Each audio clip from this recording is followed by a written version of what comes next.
ဆိုရင်ဘဝမှာရဲ့ရာစာတွေအပြည့်ဂျိုးပင်တွေတိုင်းမှာစင်မနေတာချင်လေဝေဒနာပြဿနာတွေဝင်မွေမဲ့ဟေးအနေကွာခြင်းလေးမှာဒီစင်သာရှိစေဘာရဲ့ကြောင့်မှမဝေလို့ဘယ်တော့မှမလွမ်းလို့ဘယ်သူပြတ်ပြတ်ပေါ်ချစ်တွေမပြည့်စီဖို့ကိုတင်နာစားရတွေ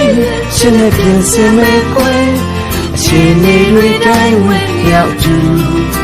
ဒိုနာလေ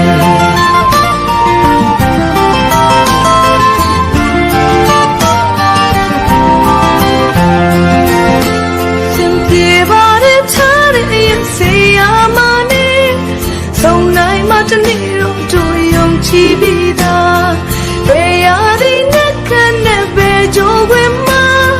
ကျင်နာကိုနှောက်ရှက်မရမပူပါနဲ့လေ